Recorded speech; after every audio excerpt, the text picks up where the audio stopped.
Microphones and Monsters is a Creative Typo production. Special thanks to Mead and Patrick T. Arsenault, our executive... Microphones and Monsters is a Creative Typo production. Microphones and Monsters is a Creative Typo production. Special thanks to Mead. Special thanks to Mead and Patrick T. Arsenault, our executive... Why can't I finish the sentence?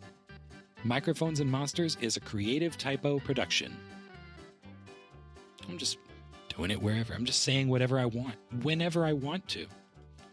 What was the other thing that I had to read? Scroll, scroll, scroll. This is the interesting part. I think that was good. Cool. Okay. Yep, I see a Sounded spike. pretty good to me. It did. Now I have to check if time.was is a thing. Time was. We already did that bit. Time dot will to be. Time dot. Hello, everyone. The ghost of time.is. As you The can ghost tell of time.is past. by our wacky cadence, this is the first Morons of season 2. Microphones and Morons even. Campaign Yeah. 2. Oh yeah, it Campaign is two. campaign 2, season 1. This is Part Microphones and 1? Monsters, Campaign 2, Ghoul Island, Microphones and Morons 1. Yes. Bingo. Yeah. We're playing bingo. That's what this should be named. That should be the name in the Long ass podcast. title. One will notice that there are 4 of us because our good friend Adam will not be here today. And so we will be unleashed from Unhinged, his... if you will. So some of you may recall what happened the last time that he was not here. I think that we did rather well. I mean, all I- things considered, I we think did we did rather great. well. It was one of my favorite episodes. For sure. Adam. So in other words, we have removed Adam from the podcast. We're not going to have a game master. We're just going to talk, and we're just going to alternatively take narrative control without any sort of guidebook or anything.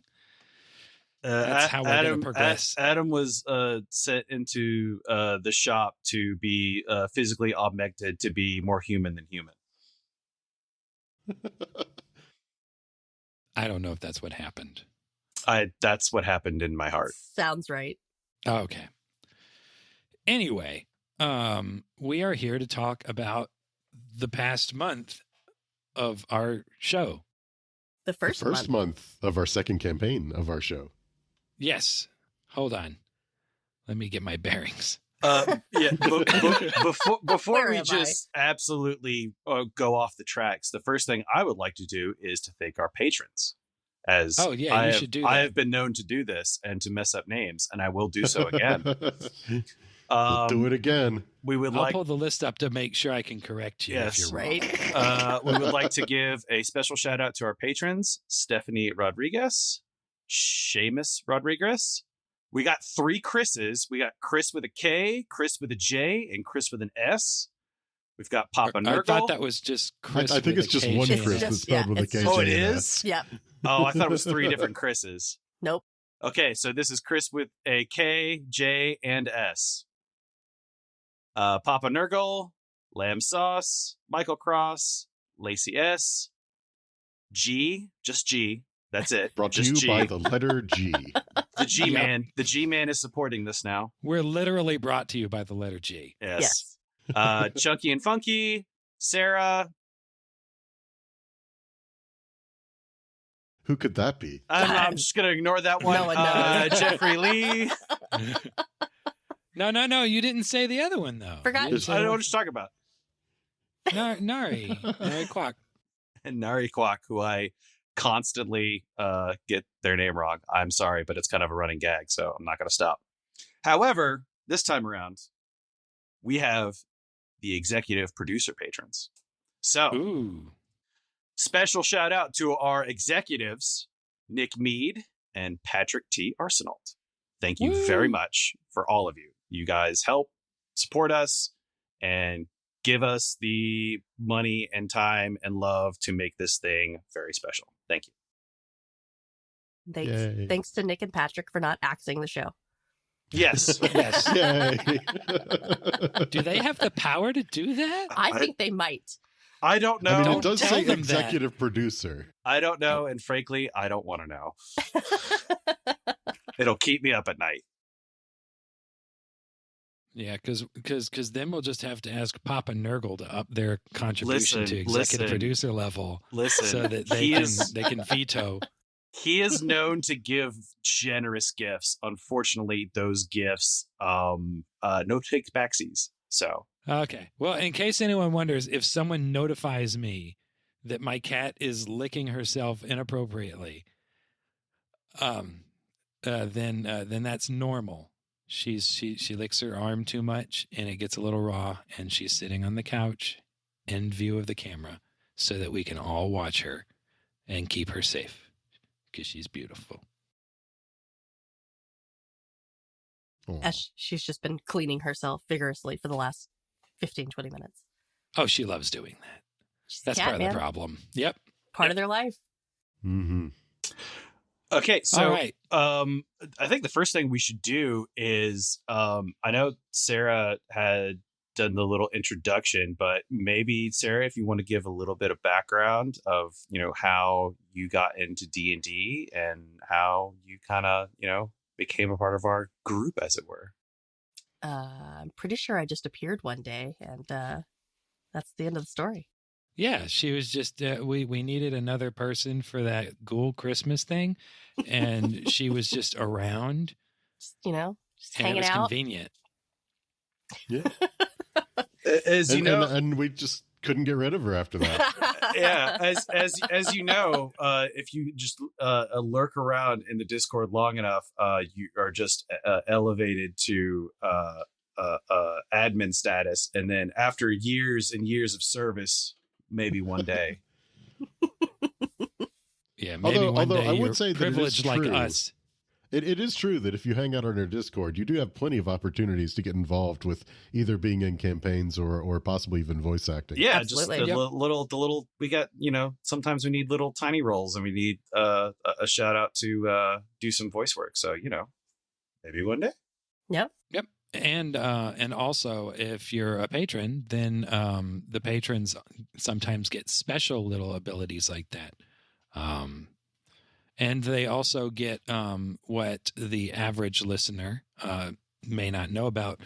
This time around, every month or every session that we do after all the episodes from that session are released on the patron account, where you can get like ad-free episodes and stuff anyway, we also relieve I'm we relieve relieved. ourselves.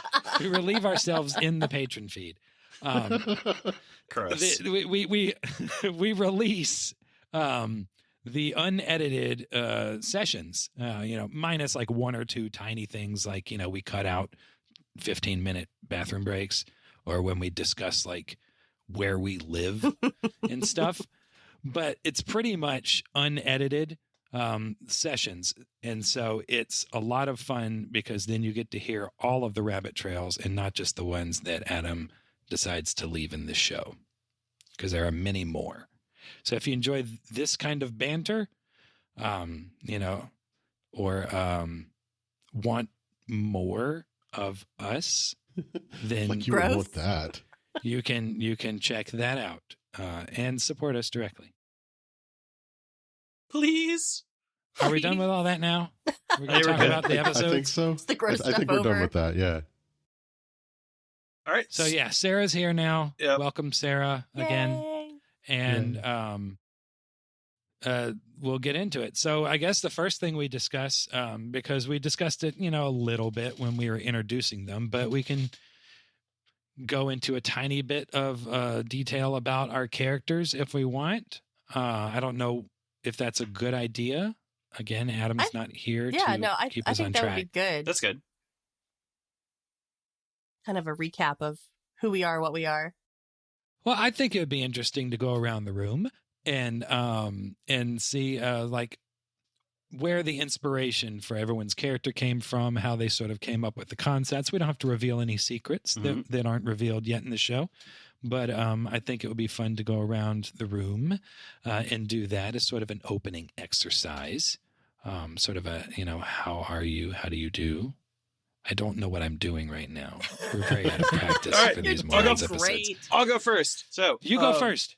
The character I'm playing is Xerothin, a Leonin. I think it's pretty sure you say it's Leonin fighter, using the living nightmare archetype from the Steinhardt book.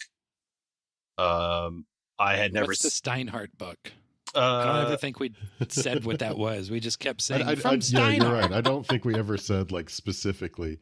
And I never asked, and I wasn't paying attention when Adam threw it out because I already knew what I was going to do. So I never looked at it. So please, again, I am the audience surrogate. Please help. So this is a third-party source book for D&D 5e called Steinhardt's Guide to the Eldritch Hunt.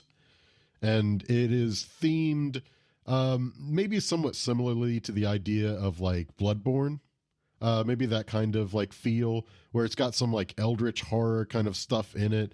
Definitely a lot more in the idea of like fighting monsters.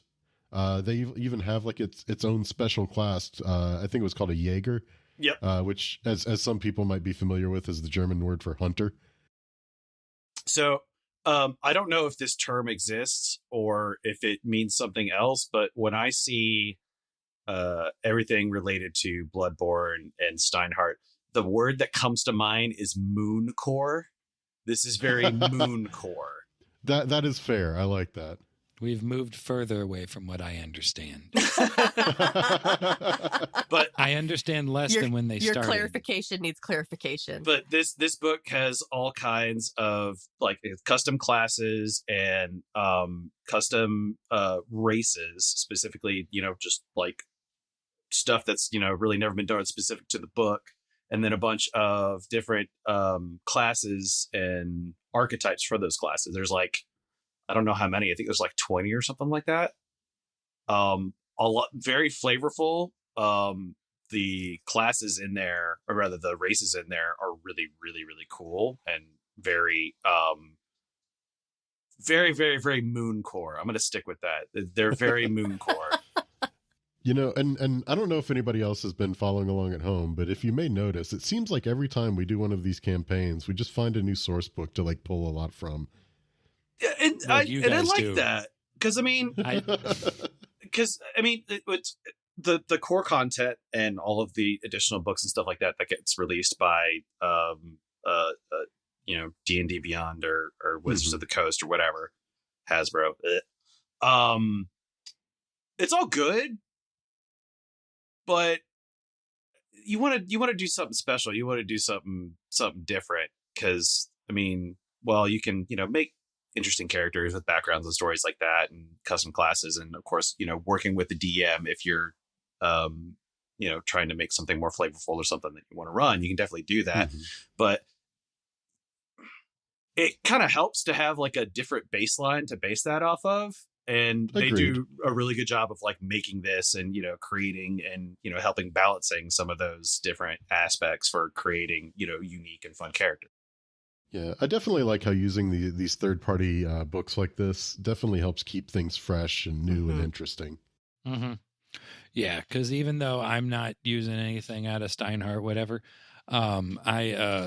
it's still neat to be able because without using that and the Cthulhu Mythos book that we're playing out of, and because it's a Sandy Peterson thing, and then the campaign was Sandy Peterson as well, so it's designed for the basic D&D stuff and then the Cthulhu stuff, and this Steinhardt thing seems to fit right on top of it neatly, and it gives us the ability to have a lion man and a little cat be in the same D&D party, which is just brilliant. I think we're brilliant.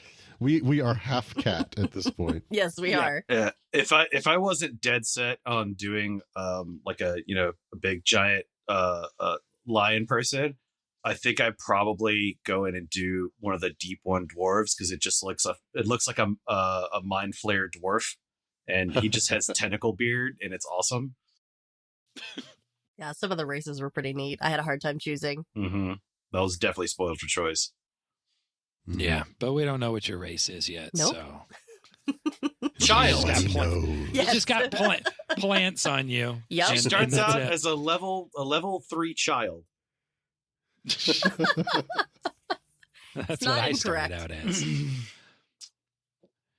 So Well, I anyway, feel you like were that's- saying Max. Mhm. Oh, or Richard. Oh no, I was just gonna say I feel like that's a good segue if Max was done to start talking about Yes. Izzy. Yep, there we go. So Izzodath, what we know so far is that she is a humanoid creature. She's small. She's only about 4 foot tall, and is definitely young and naive. But with her amnesia, of course, she just has zero idea who she is, what she is. And things will start to slowly unfold the further she goes. Towards the end of this month, she will have learned one of her spells. Ooh. And it is frightening to her because she has no idea why she can do it or what it is. And she's just, at this point, she's just happy to be away from the smelly fish town Yep. and is on a journey of self-discovery. And I do like to point out that, even though we kind of have kept it, the campaign feels a little more whimsical at this point, even though most of us are horrifying creatures. Izzodath is not a pleasant looking thing.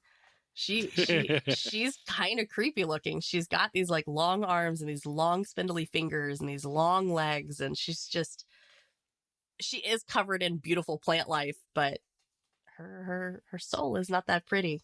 But that'll all start to come out.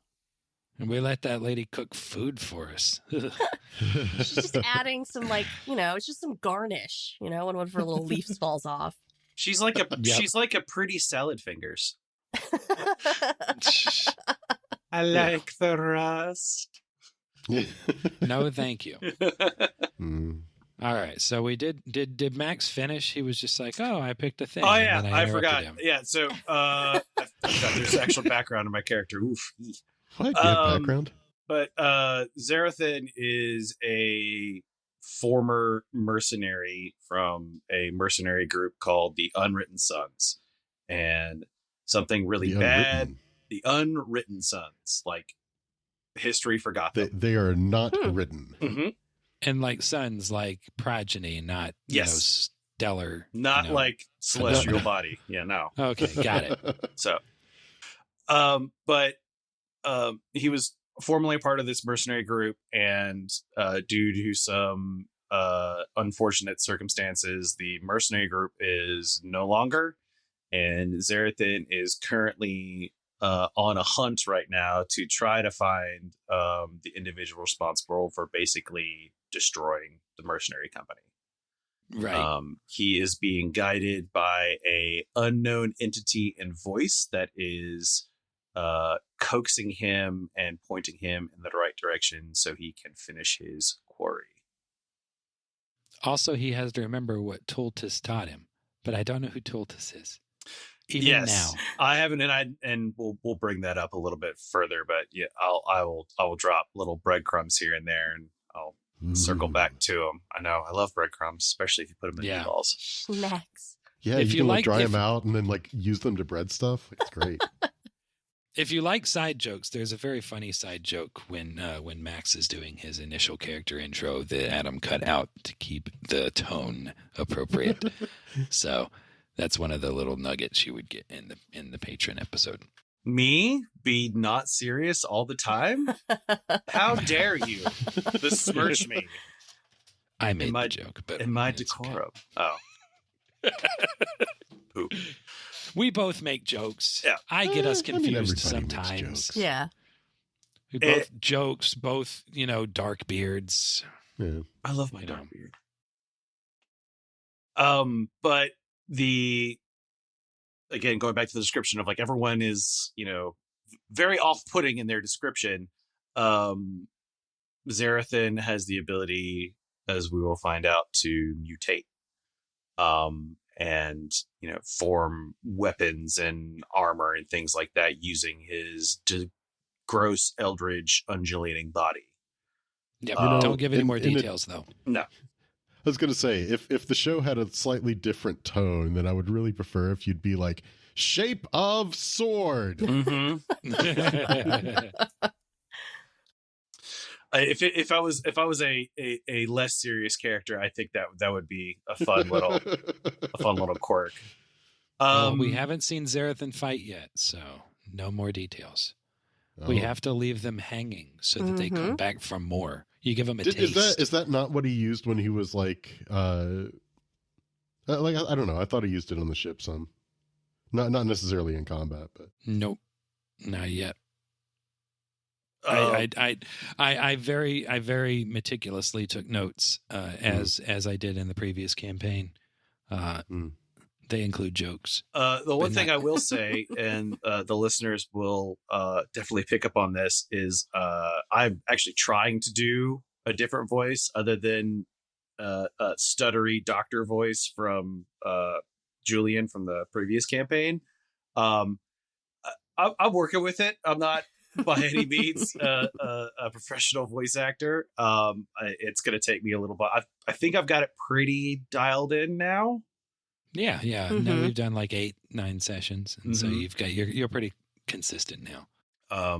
But it's different playing a very terse, as we will later find out, angry character, whereas being this say slightly abrasive, sarcastic, slightly off-putting, but this part is just genuinely bad and because evil. the other one's just Julian was just like you. Yes, so it was just me, but I'm kind of more nice. evil in the past. I'm kind of nice sometimes.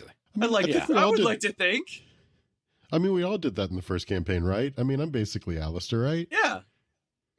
Yeah, you're exactly like Alistair. See, yeah.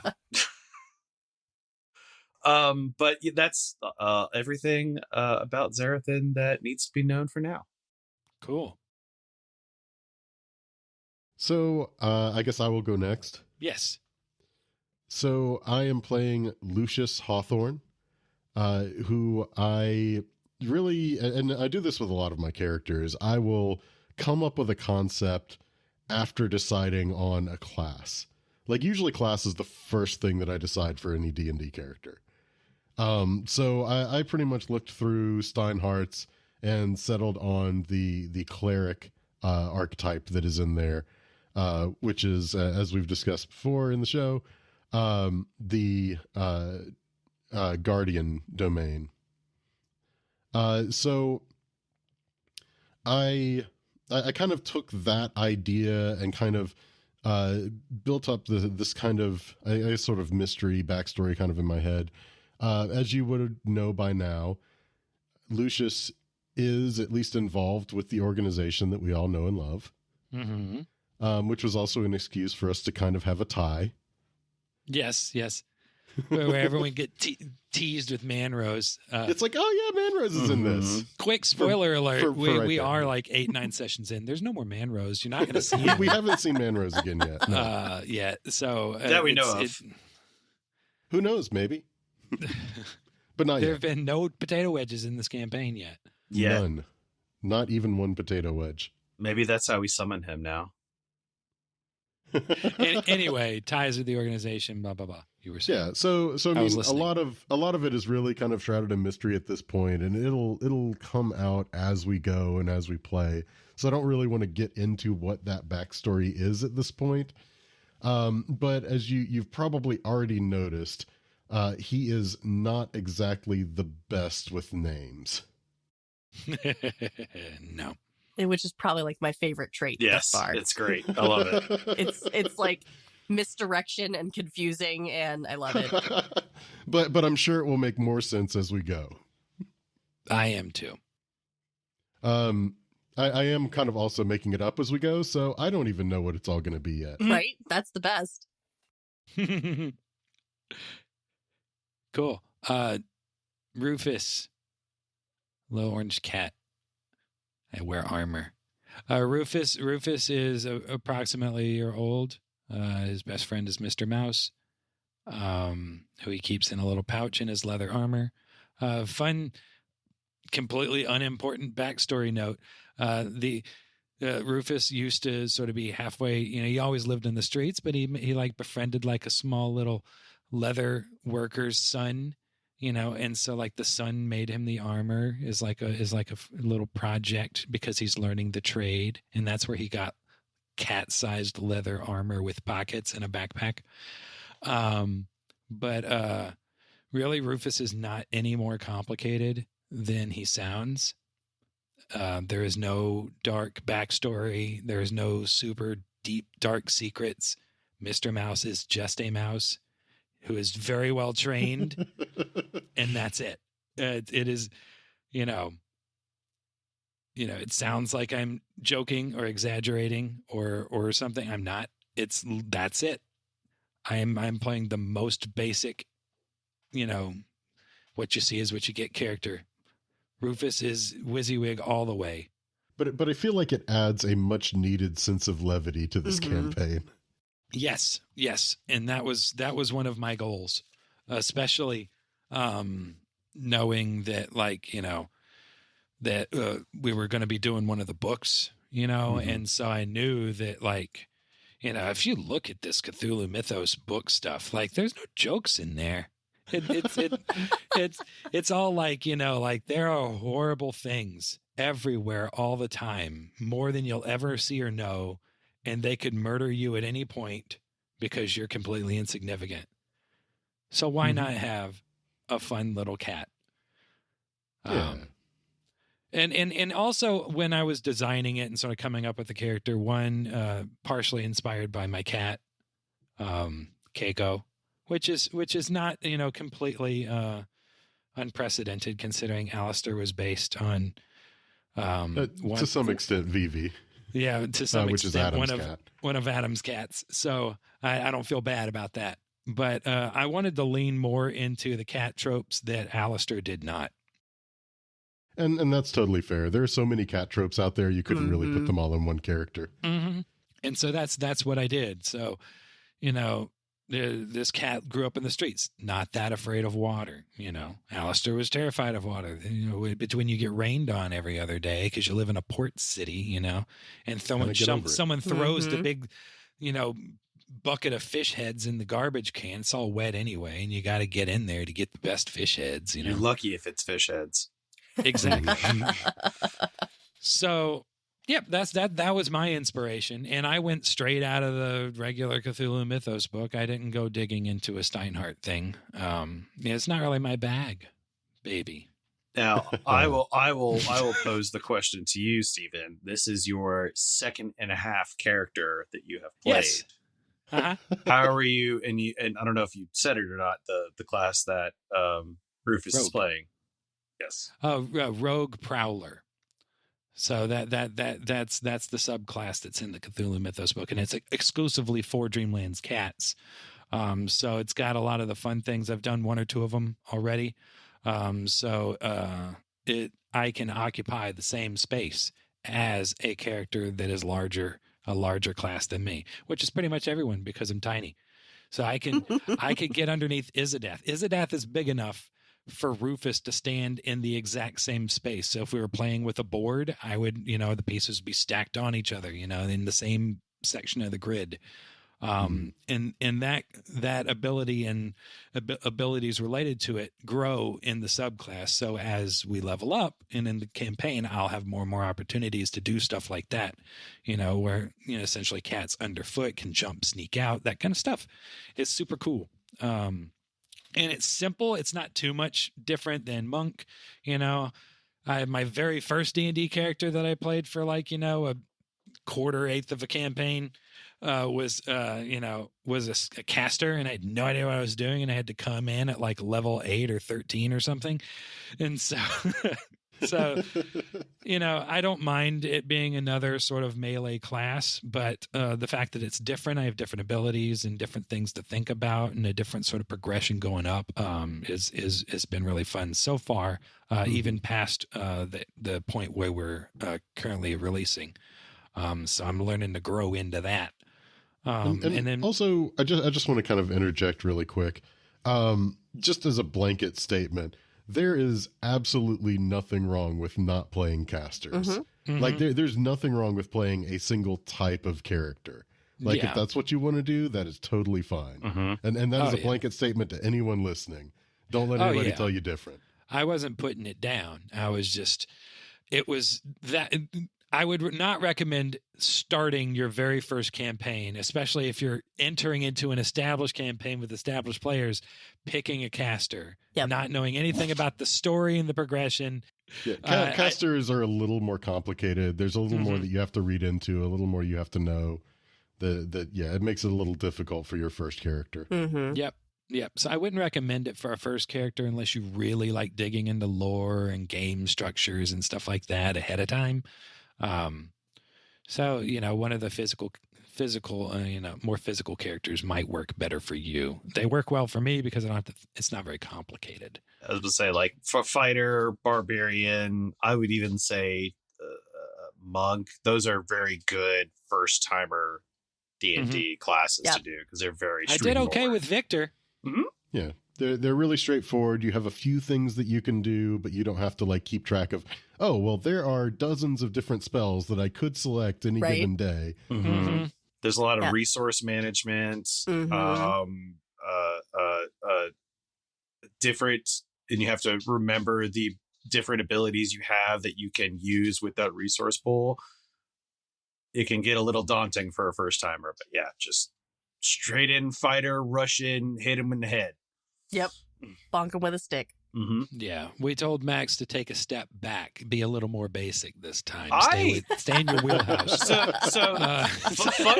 Funnily enough, like this is, we started this campaign around the same time that I started another group campaign with one of Sarah's troop. And that one is a fighter as well. And I had never really like played a fighter because I was just like, oh, I want to get into the really, complicated one. So I would do, I did Artificer. I've done Druid with another group from my old college. But this is the first time I want to do a fighter. I just want to do meat stick, hit him hard and continue to do that. Well, we'll see if you can hit anything. Stay tuned. I need a hit percentage. Really, we need to keep that going. How many times Xerothin missed? In our first battle, in the very last episode of this month, my first attack I missed. I've been killing them bugs in that rat and everything, and then I missed an actual bad guy, and I felt very bad about it. Which is a good segue. We could now segue into talking about the episodes, the 10 episodes from this past month, because the best way to segue is to state that you're segueing. Yes, that is obviously the best kind of segue. Yes. We are professionals. I love being a professional. Journeyman professional doesn't sound very good. Yeah. I'm an amateur professional. There you go. Right. So we covered the characters, and then essentially our first step in the Ghoul scenario is boarding a ship. Mm-hmm. Yeah. So Lucius wakes up and he's like, oh, I'm in the organization because we tie it in to the other campaign. And, he hallucinates his friends and then they aren't there anymore. Then he goes to the elevator and he says hi to Manrose and then he leaves. He climbs out. Adam made a point to make him climb out of the elevator. Of course. No idea why. Adam probably had some reason in his head. He's not here. We can't ask him because He's an old man. Make him climb. Right. Mhm. Exactly. I really want to hear the joints creak. And then he met up with Captain Sensa and was, apparently he was, helping finance whatever this voyage is. Yeah. I don't know why he was financing it. Mm-hmm. And the talk of your wealth has not come up as far as I remember. So Nope. thank you for pointing that out. I might have to ask about that later on. Well, it was mentioned that Lucius was like a financier for the voyage. Mm-hmm. But yeah, it's my destiny to get on this ship and go there because that's what the campaign is. Right. It's because he has foreseen that this is where he needs to go. I.e., like that's what Adam told me like before we started this campaign. So listen, I know it's your character, but here's what's happening. Adam does that a lot. He gives us a lot of freedom, but then he's like, no, this is it. Well, he's like, hey, in this campaign, you're going to get on a boat and you're going to go here. It's like, oh, well, I guess I need to go over there then. Right. Yeah. Adam, what it was is Lucius had a vision of Adam telling him that he had to go on the voyage. Because Adam came up with the reasoning for the leather armor. He helped me build my character, or at least some of the details. But yeah, I mean that was Lucius's little intro, and then Xerothin had his intro where he's like, "I hear you have a job opening because I murdered the other guy in the alley." I was clearly the better candidate for this job, as I showed up to work and he did it. Well, yeah, and the work is like, oh, gotta make sure everyone's safe and fight, and so the other guy was not as good a fighter. That first part's really not important. Second part, though, yes, for sure. It's not important to Xerothin. It's part of his job description. It doesn't matter if he wants to do it or not. And so he showed up and took the job. That's how you get ahead. Is you mercilessly murder your competition for a job in an alleyway. Yep. I mean, it's true. Yeah. We don't recommend this. That's in the definition if you look up capitalism in Webster's. But hey, if you kill them, then you don't have competition. Mm-hmm. But Maybe I'm wrong. Maybe it's more seizing the means production. Oh. So anyway, that's not what this podcast is. No, it's not. Anyway, Xerothin is told that he has to pull ropes and he's not happy about it, but he's whatever because the voice in his head told him he needed to go to this island and get revenge or something. I don't remember exactly what it was. That's sailor's work, not slayer's work. I'm too focused on the fact that I didn't capitalize that word. There we go. I fixed it. Okay. I'm actively seeing edits. Oh Lord.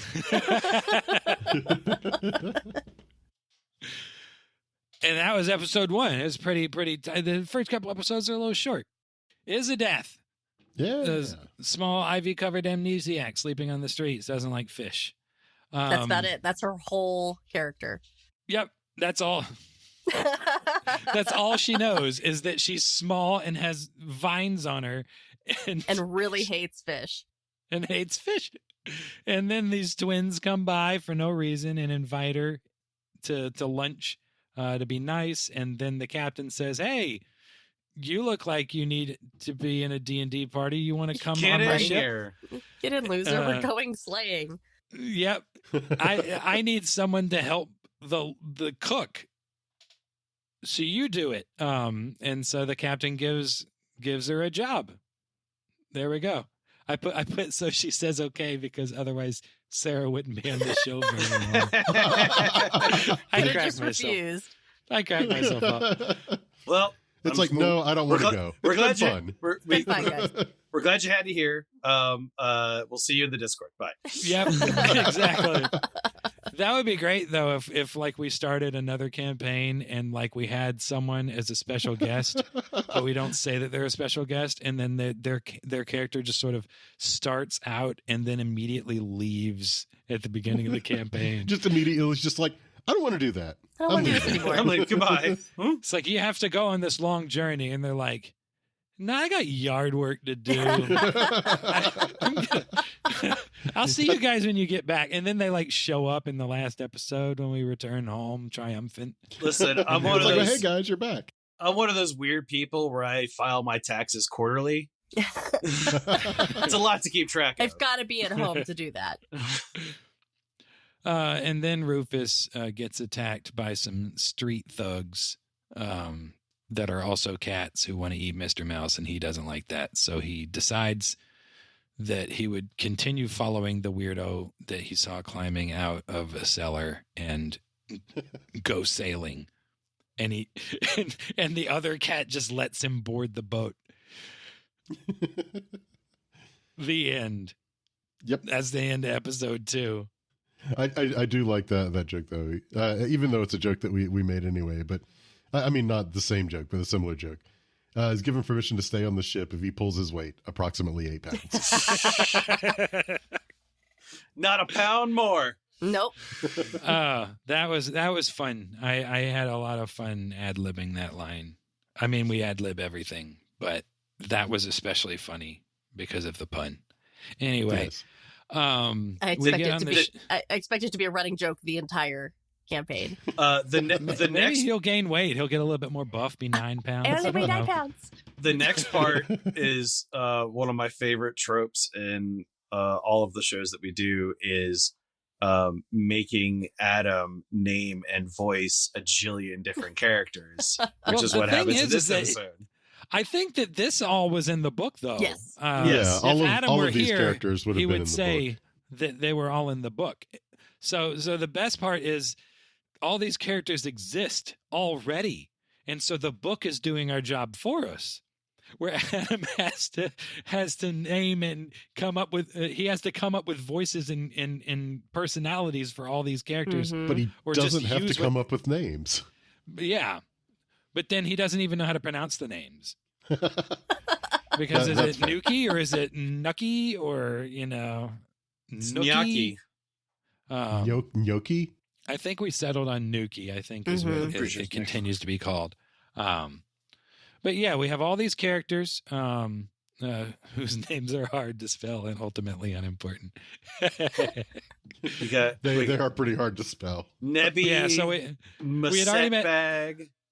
No. So we've got the captain, Sensa, who we met in the first couple episodes. Then we have the first mate, Aiden Sayla, who I don't think we ever hear his last name again. Yeah, I think that not was the only important. time. But his name is Sailor. That's his last name is Sailor.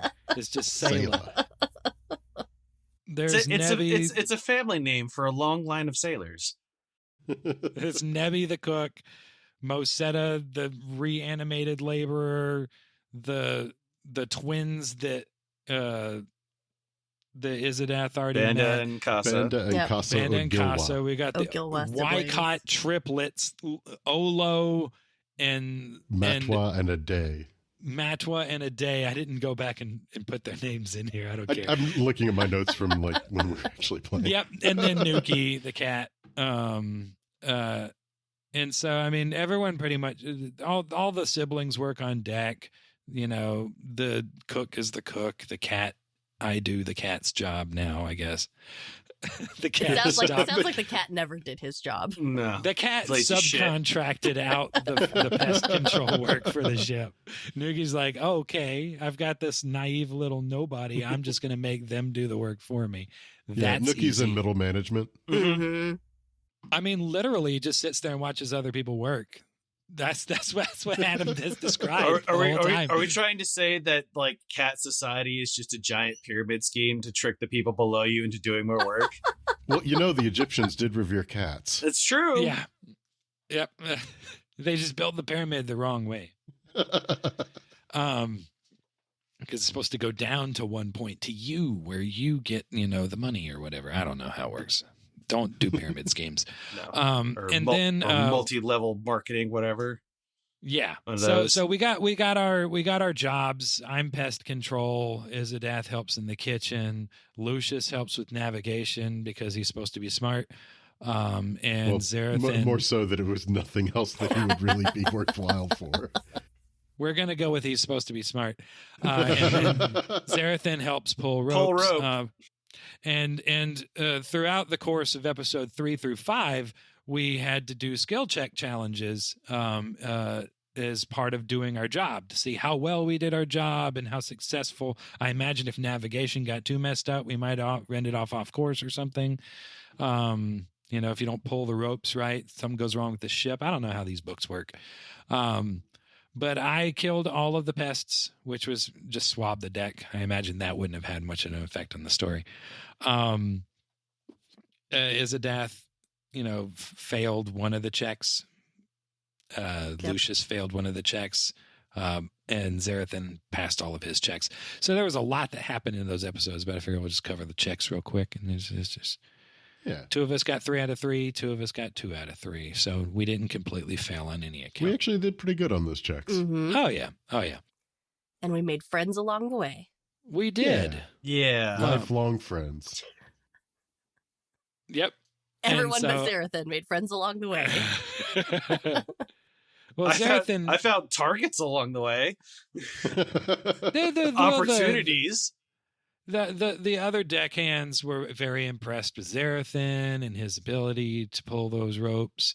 He pulled them good. Mm-hmm. Listen, any situation in which Xerothin doesn't find an excuse to kill that person, we're going to call that a good interaction. Well, then we've had lots of good interactions We've so had far. pretty good interactions so far.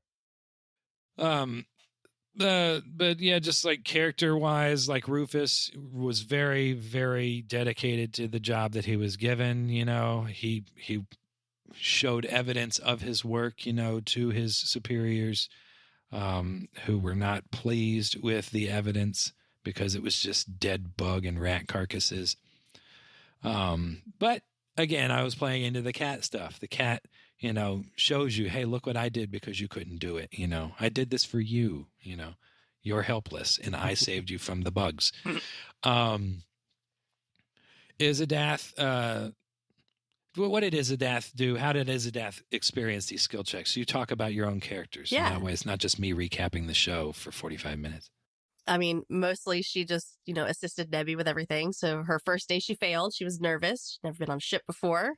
So she was unable to help prepare the meal for the day and set the table and whatnot. And then, the next couple of days, she just continued to help Nebby with all the prep work and getting food out to all the sailors, and kind of shyly kept to her own as she was serving people. She was just kind of keeping to herself for most of that time. She's not used to people being nice to her. Cool. How did Lucius feel about everything, Richard? I mean, he tried his best to do some navigation. He wasn't necessarily great at it, but he got by all right. But couldn't you call on the stars?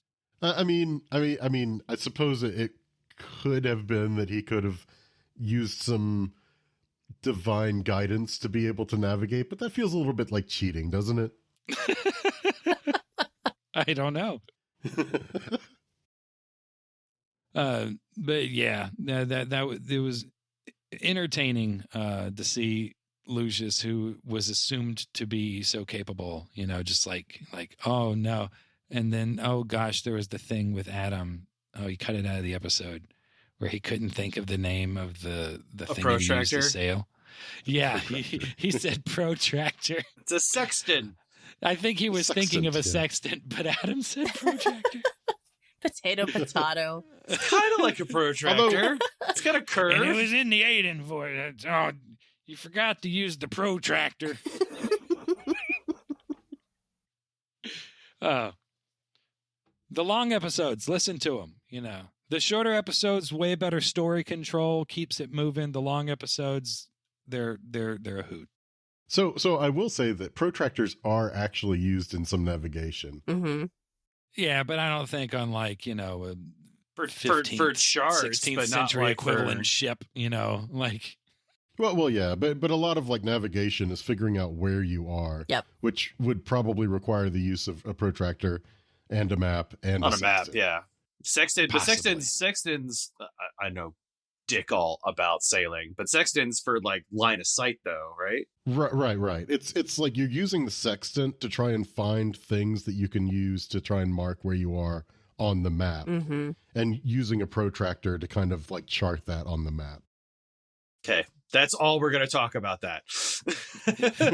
This is the part of Morons where we talk about things we don't know what we're talking about. You don't want like the Richard Collins like 101 course on sailing? I mean, I do, but I don't really know that much about sailing. Now, geometry, linguistics. Yeah. Geometry and linguistics, then we can talk. So Xerothin at this time, it's his first time sailing ever.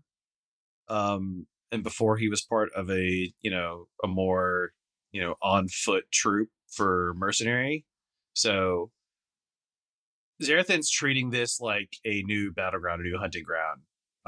It goes into detail where Xerothin is basically exploring below deck into Lucius's room. This is looking for, access points to hide, points to fight. That's how Xerothin's mind works. This is a fight. This is a battlefield, not this is a ship where people say. Nope, makes sense. Also, during that time, we Adam dropped a few pieces of lore about Farzine, where we're headed to. Obviously, the last couple episodes have been called Voyage to Farzine, and so we know that's where we're going. We don't quite know what the job is. We just know we're going there. Banda does a little mini monologue at dinner one night where he's just talking about, it's so beautiful with forests or something. He's saying it's pretty and there's a big glowing thing and all of that. So we're getting little drops about where we're going, but none of us really know that much about Farzine at all. We all have our reasons for going there. Xerothin's little voice in his head says go there. Lucius heard from Adam that he needed to go there. Izzodath he communed with Adam and was told to go there. Izzodath just heard like, Izzodath is just like, I don't belong here. It smells like fish. And they're talking about jungles, and I look like a jungle, so maybe it'll be nice there. I'll meet my friends and family there. And Rufus was, they're going to eat Mr. Mouse. I'm going to get on this ship and go on an adventure. So none of us know why we're going. We all have our own reasons, but none of us know why we're going there. We don't know much about it. We know that some of the crew is super excited to go there, but, that's all still a mystery. I'm moving my hand in a mysterious way. So then there's a storm. But Rufus was in the storm first. By seconds. Yeah. So well, I have like the best initiative rolls ever. And so I always have to make the first decision, which is good and bad. And so he's like, there's a storm and it's starting to rain and rock the boat. What do you do, Rufus? And I'm like, I'm a cat. I don't know what I do. I go to the captain and ask help. What's going on? What do I do? I'm on a boat. Help. I'm a child and a cat. And I want to point out, not only that, but you're also a cat that has never been in a storm on a boat before. No, never. So yeah, we enter initiative to get in the storm, and then we spend 4 episodes flailing about, falling over. And failing to do most of what we attempt to do. Yeah, pretty much. All of our efforts became wasted. Mm-hmm. Yeah. So first we're like, we have to tie ourselves down, and Izzodath just falls. That's what Izzodath does for 4 episodes is fall down. Occasionally she's holding a bucket while falling down. She's really good at falling down though. Mm-hmm. And so we know that the plants don't go down and create roots on her feet to hold her up. That did not happen. You're correct. Yeah. Lucius stands there and tries to help with the efforts he sees and heal people who get hurt. And Xerothin, trying to do what he can. immediately tries to abandon ship to a smaller ship in the Yes. middle of the worst storm that anyone's ever seen, with green and yellow eldritch lightning while the boat's on fire. Xerothin looks at this as, this is a lost cause. You are all going to die. I am not going to die with you. I'm leaving. I'm going to die by myself. Yes. I will die by my own hand. Yes. If I'm going to die, it's going to be because I want it to be. Not because of some dumb boat. And so there's not too much to discuss with those episodes. It's a lot of fun listening to them, but there's not really much events. We know that Lucius can create spiritual weapons that he can send places and make things attack. That's super cool. Yeah, it's pretty cool, pretty handy. We learned that Rufus's claws are not just good for attacking cockroaches and rats, but they enlarge and become like mini swords and can cut through ropes with ease. We learned that Xerothin, we continue to understand that Xerothin is fully self-motivated. Mm-hmm. It's about drive. It's about power. We see Izzodath's desire to help others. The good sweetness of Izzodath, that won't be subverted later, probably. Yeah, Probably. I don't actually know. That's not even foreshadowing. I have no clue. And so we see all of that happen. The crew, helps and falls down, interchangeably. I can't keep track of all of them. Yeah, pretty much. Izzodath does stand up at one point. People get hit by falling, flaming debris. Just once. The storm gets worse. A dissonant symphony of ethereal whispers and eerie chants. For some reason, that phrase stood out to me, and I just wrote it down verbatim in the notes because I thought it was fun. Because the book is trying so hard to be spooky, and I have to make it not spooky, so that it's my job is to destroy all levity. And then, beware! Have you filled out your life insurance beneficiary? Ooh. Yes. If anything happens to me untoward, look into my wife. Just saying. I mean, it's usually those closest to you, right? Yep. Xerothin falls off the boat into the water. Oh yeah, eat shit. It was great. I just want to say that with the whole thing that Lucius was monologuing at Xerothin earlier, I had absolutely no idea at the time that there was even going to be a storm. So I was extremely happy with how prophetic that turned out. Yeah, because did you say in the storm to come, or? Yes. Yeah. Yes, I think something along the lines of do not lose yourself in the tides to come or something like that. Yeah. But it's like in one of his mini theater speech. So I was super happy when that ended up happening. No offense. Same though, because Xerothin tries to intimidate Izzodath in the galley at one point. Tries, fucking succeeds. And I made the comment afterwards, I hope Izzodath has to fucking save you. And guess what happens? Yeah, Izzodath throws her bucket over the side of the boat. Listen, with a rope tied to it. If I wasn't so lazy as to I don't want to roll another character, I should have just made myself drown and be like, no, not accepting help. Goodbye. Just stubbornly sitting there with his arms down by his side. This is exactly what told to stop me. Yes. Never accept help from children. Oh. But yeah, he falls off the boat, the women fall off the boat too, the other women, but they're on lifelines. They're okay. They were fine. Yeah, they're on lifelines. Plus there was that whole thing where the sail was on fire a little bit earlier and Adam let me, pointlessly and futilely try to cut the sail loose, even though he determined that there were 100 different ropes we'd have to cut. So many ropes. Yeah, I mean, that's another thing is that if you want to hear a 20-minute discussion on Oh, the ropes boy. on a ship Oh boy. that rivals the hallway conversation from our first campaign in the basement, feel free to throw a little money at the Patreon. I You don't know won't what- regret it. There is a You won't. very lengthy conversation that proves how much we do not know about ships. God. It's good stuff, but it was cut because that's completely irrelevant to what was happening. and again, we're trying to have this be a little bit more dramatic in the way that the show itself is presented. Oh yeah. Like that's the thing is that like I was a tiny bit concerned when I heard the initial edit of the first 2 episodes, the character intros, 'cause I was like, where are all the jokes, Adam? What's going on? I'm the Cut funny out all one. of the jokes. No one's going to want to listen to me.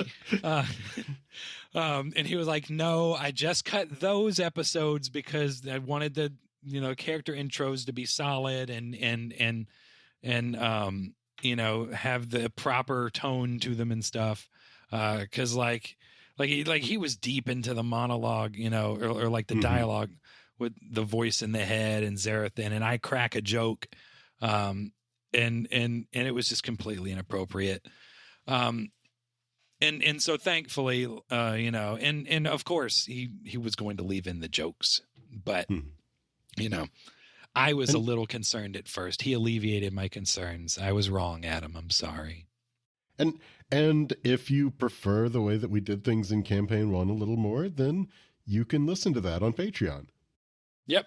It is, because he's not editing out all the jokes or the sidetracks, every time, but he does cut up a good bit now, more than we were. So that the Patreon long haul version or whatever we call it is definitely a little closer to campaign 1. And good if you like just hearing us babbling in a D&D session. Yeah. So About things D&D related and non-D&D related. A lot of times non-D&D related. Yep. The entirety of the first 5 minutes or so of the last one was me talking about my other cat, Moop. So if you want to hear that, Yeah. Moop. His name's Somebody's Moop. clamoring for that Moop content. Everyone loves Moop. The new hit sitcom or whatever. I don't know. Something about Moop. There's something about Moop. It's just an entire movie about everyone being in love with Moop. Okay. Anyway, the storm lets up. We survive the storm after the wind rips the mast off, which I feel is a little harsh considering how loose we got the sail. Yeah. But it ripped the mast off, just like it said to in the book, probably. And That's really what it was, probably. probably. Well, I mean, obviously you can't have the ship functional when you get to Farzine, because otherwise, how are you supposed to get stuck there? Mhm. Right. But we're not there yet, Richard. We're not in Farzine. So That's a literary vehicle and a literal vehicle, if you think about it. A literal literary vehicle. The storm lets up, and then there's spooky dread. It gets really unsettling all of a sudden. I can't even remember exactly what he said. It might even just be because the storm was so bad. Yeah, I think the storm itself was Mm-hmm. the source of Was the dread. dread. Yeah. But all 4 of us passed the first dread check of the campaign. That's right, Which Adam. is- Suck it. Yay. which is pretty sweet. And that lasted all the way into the next episode when Izzodath succumbed to the dread. Yeah, different dread though. But yeah, and to be fair, that was the beginning of session. There's the first episode of session 3. I'm sure that Sarah didn't want to use her card of inspiration immediately. Yeah. And I mean, sometimes. And how bad could the sometimes, situation really be? Right. How bad could it get? Like, it's somebody playing with dread a little bit. Like, sometimes you just don't mind if you get hit by dread. Mhm. Sometimes the situation, it's like, you know what? If dread happens, doesn't really matter. I thought we'd be a little scared. Yeah. Sometimes the king in yellow talks to you or whatever, but Yeah. So if the it's like tattered king. if it's like first level dread, yeah, you can manage with that. But the problem is you don't know exactly what level of dread you're going to get from that source. So if you get like dread 3 or 4, ugh, no, that's bad. It's like, I've been re-listening to campaign 1 with my wife because she loves it so much, and we just got to our encounter after the main events at the hospital. There is an encounter. I don't want to do too many spoilers, but we had a very dreadful encounter, and we did not know enough about dread at that point to sufficiently avoid those dread saves, and it had a significant consequence on the entire I think it's also campaign. Maybe worth pointing out that for those of you that have listened to campaign 1, we kind of had dread training wheels on in campaign 1 of sorts. Those training wheels are gone in this campaign. Yeah. So Yeah. it will likely play more of a factor like in the long term. Mm-hmm. Yeah, that is true. Dread is harder in this campaign, so which I think makes a little bit of sense because Adam's not making the entire thing up. This time he's only improvising in certain points, so it is. I think if he accidentally improvised the wrong amount of dread, it would be bad. So I think that's another reason why he did it, so he could include dread-causing things without continually crippling our characters. Anyway, Izzodath gets crippled with dread. And just then smacked in the there's kneecaps with dread. That's all. and there are deep ones coming at us. We're in the skiff now. We got off the regular boat because it's messed up. But we can see Farzine, so we got in the skiff, and now there are deep ones attacking the boat. Good thing some selfish asshole kind of half prepared that skiff so we would be able to leave on it. And then sat around while everyone else finished preparing. Yep. Nope. Sorry. Arms crossed, harumping. I did my job. Yeah, so did I. You didn't do anything. Yep, I did my job. I'm super cute. You made cat jam. You self-preserved. And that's where we're at. Mm-hmm. We've completely covered all of January of 2024. And now we're in a fight. And maybe it'll be the end. We don't know. Actually, we do know, but you don't know. We know. So. That's like in the outros in the first campaign where Adam's like, I don't know. And he's like already edited 8 episodes in advance. And he actually knows what's going on in the back. He knows. Tune in for some part of a campaign after this episode. If it's not this campaign, then it'll be another one. Mm-hmm. Yep. All right. So are we going to have a gimmick at the end of the show this time? Sarah, you have to come up with the new gimmick. Absolutely not. Yeah, right now come up with that's how it came up with the gimmick. That's how it came up with the name of the show. Hell yeah. Pretty much, yeah. Everything's on the fly. It's all hinging on you, Sarah. No, well, we're all doomed. Okay, good. I'll be less lazy this time for this session, and I'll go in and we'll do a prompt in the Discord for Q&A. So be on the lookout for a Q&A prompt if you think we like did us. A super. I mean, we did have a super late one, yeah. Oh, we did. Oh no! Look, we have our questions. executive producer me does Oh. have coming in clutch questions. as always. Look at that! All right. Okay. First question from Mead. Does it feel good playing again? Yeah. Anyone else have anything to add? No, that's it. I will say that, yes, it feels good to be playing again, particularly for Microphones and Monsters. But as a self-proclaimed super nerd, I never stopped playing. Right. I've been playing Same. campaigns pretty much the whole time. I have not played D&D since we ended the last campaign, since we had the final, thing. I don't want to do spoilers. That was the last time I played D&D, so I'm super pumped. I really am. I'm very excited. It's been a lot of fun so far. Yeah, I'm super excited to be part of this campaign specifically. I've been on the fringe of a lot of creative type of stuff, for a while, so it's cool to be a part of a full-fledged campaign. But otherwise, Max and I are in 3 campaigns right now, including this one. Ooh. So it's and And they're you didn't all invite me. Thanks. and they're all within like a 48-hour, well, like a 36-hour window because we play twice on Saturdays and once on Sunday. So We have D&D weekends. We We don't do. have any other weekends. it's fantastic. All right. Next question. Is Max's character evil? Yes. Absolutely. Full the, stop. the alignment. Both in practice and on paper. Yes. Yes. The alignment for Xerothin at the moment is lawful evil. Mm. Really? Mhm. Okay, cool. Okay, cool. Why'd you say it like that? Okay, I guess. Because at some point in the future you said neutral evil. Did I? Hold Yes, on. you did. I mean, I have the character sheet in front of me. Give me a second. I'm pretty sure it's lawful evil. He's degrading. Yeah, I don't think you're lawful. You're right. I am neutral evil. Sorry. Yeah. Okay, cool. All right. The one of the other campaigns, I am lawful evil. That's why. Okay. I was like, I'm in theory, you said up at this point I am. I'm like, did it change? I'm What's different? I'm playing fed up with all this law shit. I'm playing a different evil style fighter in 2 different campaigns. Okay. So, We'll keep it straight, sir. no, I refuse. All right. Is Richard's character going to survive this campaign? Maybe.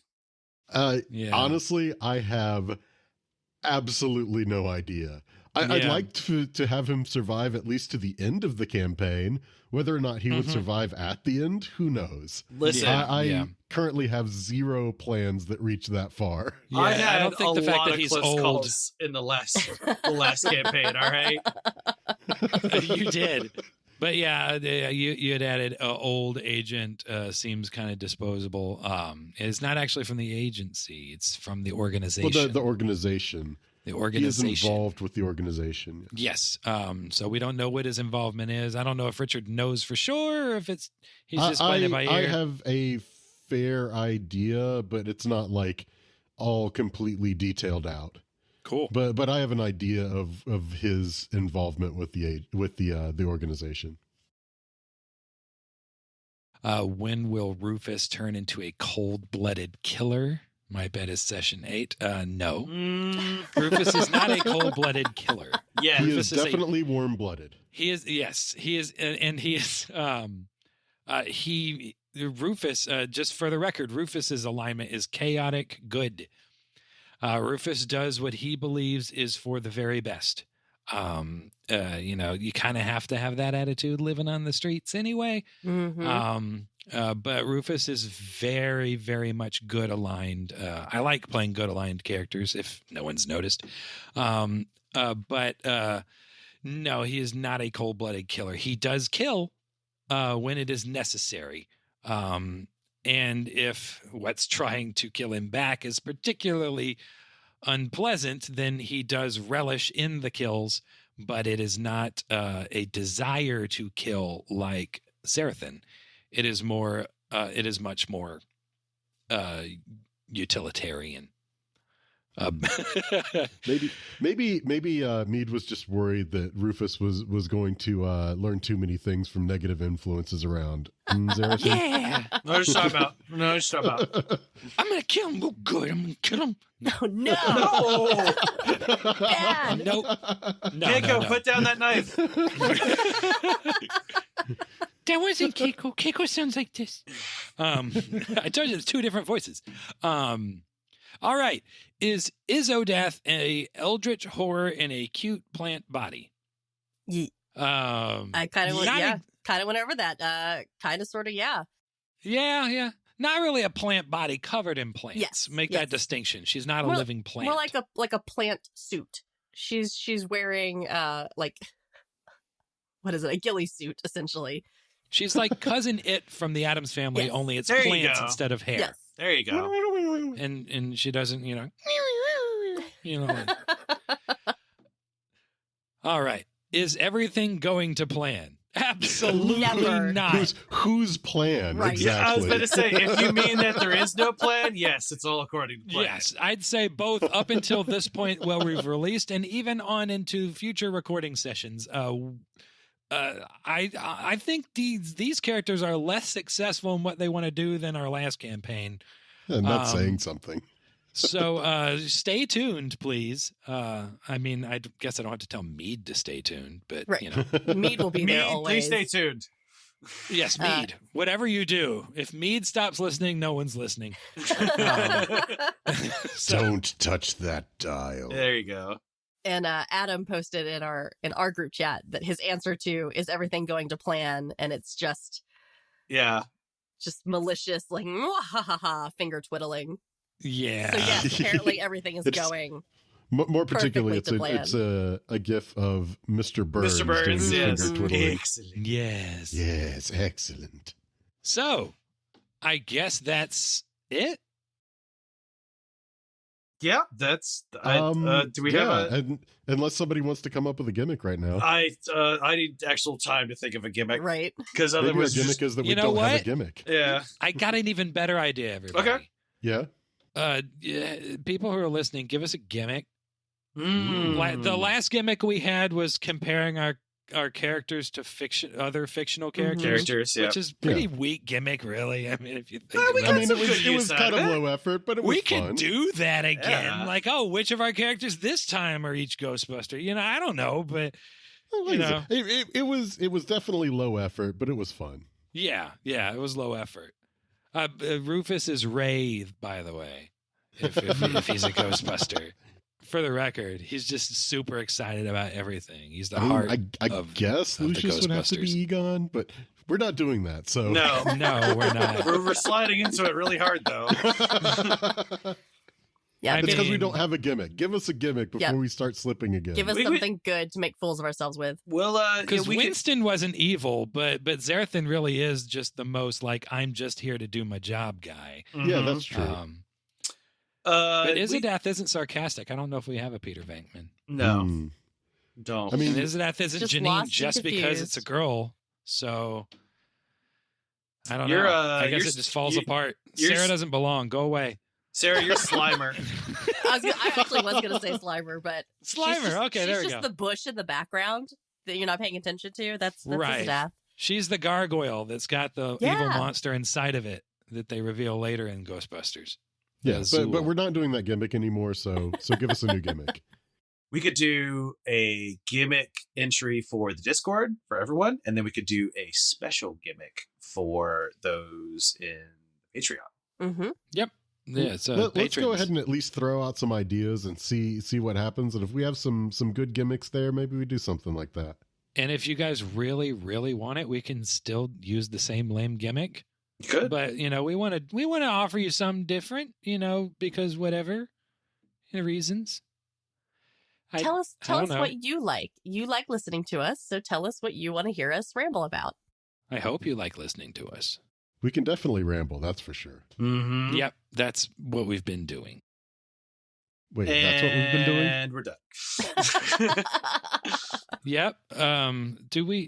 What do we say to make people go away now? Because we don't have the same music anymore, so we I don't can't know. do that. We've already been telling people to go to Patreon, so No, yeah. So we don't need to do that anymore. You guys go to know that. Patreon. Go Do do we have it. Don't we have like a website or something? We Don't have a website, creativetypo.com. So And it's is got links there- to all the other shows. There's tons of Yeah. other shows now.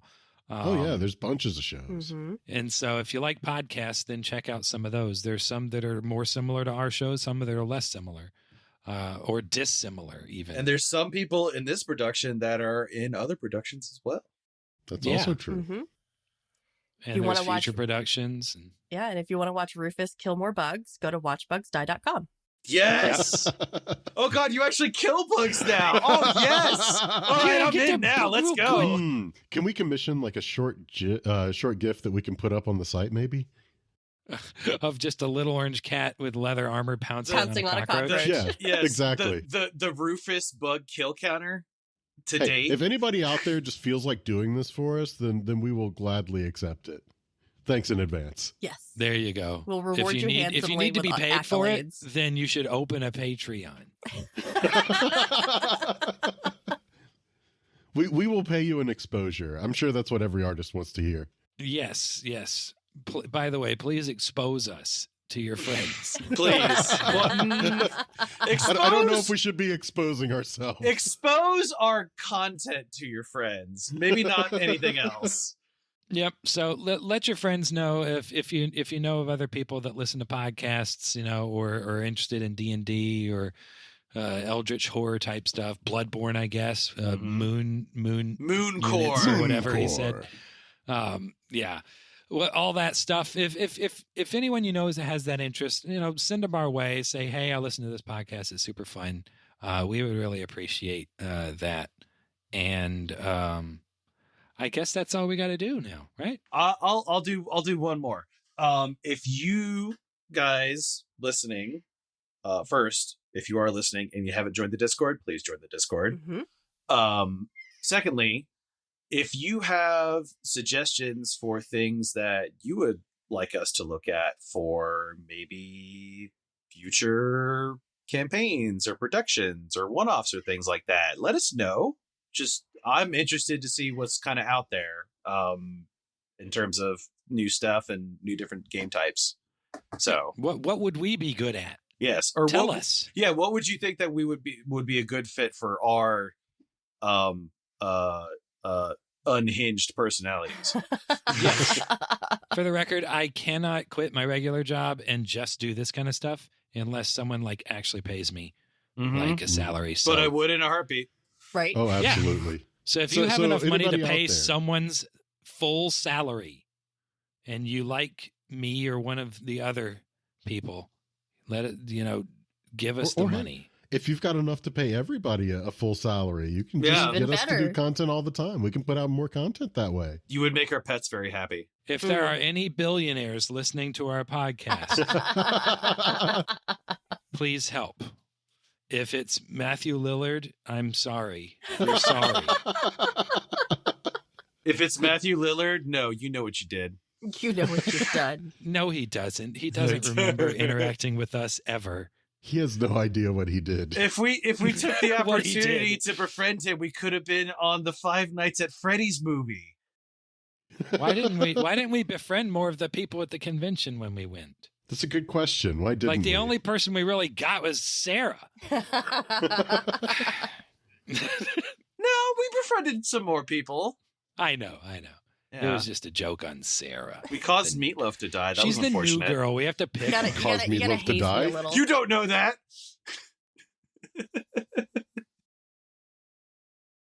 Look, Cool. all I know is we tried to help him get that mask. We did. Oh, We did. rest in peace. All right, Meatloaf. ladies, gentlemen, germs. That's Morons. Yep. Thank you all for listening. We very much appreciate it and hope you have a wonderful day. Yes, thank you. Bye. Bye, everyone. Bye. Goodbye. Next time on Microphones and Monsters. I need to say something as Rufus, and that way I can get into the voice. DC 15 con save when taking more than half your HP. And now do more as Steven. Next time on Microphones and Monsters. That one was stupid. Next time on Microphones and Monsters?